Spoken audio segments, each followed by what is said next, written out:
देश की प्रमुख संस्थाएं बेची जा रही है, बेरोजगारी चरम सीमा पर है, महंगाई चरम सीमा पर है और एक तरफ से सिर्फ धर्मवाद का नशा चुनौती देने का काम किया और पिछले दरबारे से कोर्ट में जाने का काम किया। ये लोग नहीं चाहते हैं कि दलित पिछड़ों की आबादी सामने आए, नहीं तो हमारा हक अधिकार छीना जाएगा। बाबा साहेब भीमराव अंबेडकर के संविधान ने देने का काम किया है। अगर इस पर हमला होगा तो बाबा साहेब के अरमान को जो अधूरा रह गया है उसको राष्ट्रीय जनता दल ही पूरा करेगा।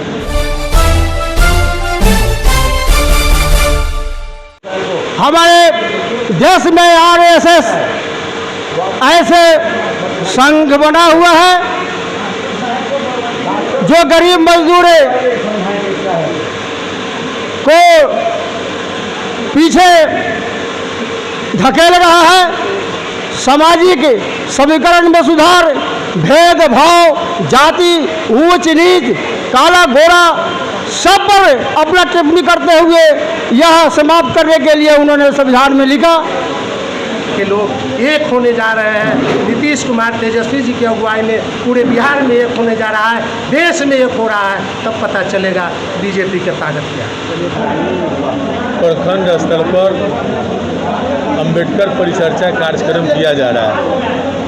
अंबेडकर परिचर्चा कार्यक्रम का उद्देश्य है कि बाबा साहेब भीमराव अंबेडकर जी ने इस देश में जो संविधान दिया वो संविधान कहीं न कहीं खतरे में, और संविधान किसी भी देश की मूल भावना होती है और देश उसी पर चलता है। लेकिन जिस तरीके से संवैधानिक ढांचा जितने भी इस देश में है वो प्रमुख संवैधानिक ढांचा को ख़त्म किया जा रहा है, उसका दुरुपयोग किया जा रहा है, जो वर्तमान परिस्थिति में आने वाले भविष्य में देश के लिए बड़ी घातक साबित हो सकता है। इन सब तमाम चीज़ों को देखते हुए बाबा साहेब भीमराव की अंबेडकर जी का संविधान बचा रहे, देश में समानता रहे, सभी समाज सभी धर्मों का बराबर का हक और हिस्सेदारी बना रहे, इसी संदर्भ में जो है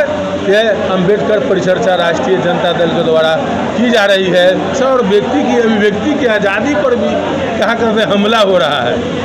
इसलिए इन सब तमाम चीज़ों से कहीं न कहीं भारतीय संविधान को नुकसान हो रहा है, देश को खतरा है आने वाले समय में। इसलिए जो है सो कि अंबेडकर परिचर्चा के माध्यम से हम लोग समाज को, राष्ट्रीय जनता दल जो है समाज को बीच में ले जाने का काम कर रहे हैं, संदेश दे रहा है। पहली बार देश आज़ादी के बाद सर्वोच्च न्यायालय के भी न्यायाधीशों ने यह बात उठाने का काम किया कि देश की न्यायपालिका खतरे में है, जो गंभीर विषय है। आज नौकरी समाप्त हो रहा है, युवाओं निजीकरण किया जा रहा है, देश की प्रमुख संस्थाएं बेची जा रही है, बेरोजगारी चरम सीमा पर है, महंगाई चरम सीमा पर है और एक तरफ से सिर्फ धर्मवाद का नशा फैला करके लोगों को गुमराह करके ये सरकार बन बैठी है।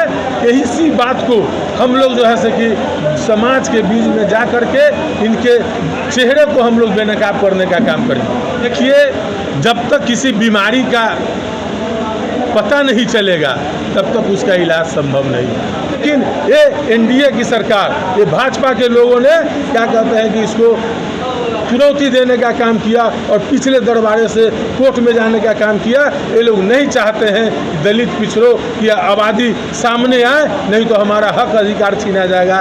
ये लोग डरते हैं, लेकिन महागठबंधन की सरकार अडिग है और हम लोग निश्चित तौर पर जाति जनगणना कराने का काम करेंगे। ये संविधान, देश का संविधान हमारा दुनिया में सबसे खूबसूरत संविधान है और लोकतंत्र में इतनी समानता है कि रानी के कोख से जन्मा बच्चा चाहे मेहतरानी का कोख से जन्मा बच्चा हो, समान अधिकार है, उसको एक ही वोट देने का अधिकार है। ये खूबसूरती बाबा साहेब भीमराव अंबेडकर के संविधान ने देने का काम किया है। अगर इस पर हमला होगा तो बाबा साहेब के अरमान को जो अधूरा रह गया है उसको राष्ट्रीय जनता दल ही पूरा करेगा।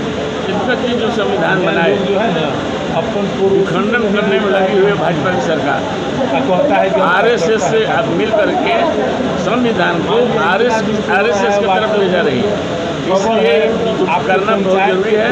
तमाम लोगों को जागृति करके सारे बात को बताना जरूरी है कि भाजपा जो है आरएसएस की तरफ ले जा करके संविधान को खंडित करना चाहती है। भी करते हैं तो लोग उफ तक नहीं करते, हम आहें भी भरते हैं तो चर्चा सरेआम होती है।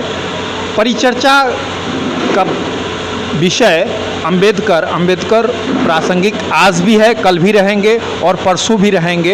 ये बहुत ऐसा विषय है जिस पे विचार बिंदु बिहार में ये परिचर्चा, अंबेडकर परिचर्चा एक राजनीति है और देखते हैं कहाँ तक अंबेडकर को ये लोग लेकर जाते हैं। धन्यवाद। INT के साथ मैं राकेश झा, हलचल।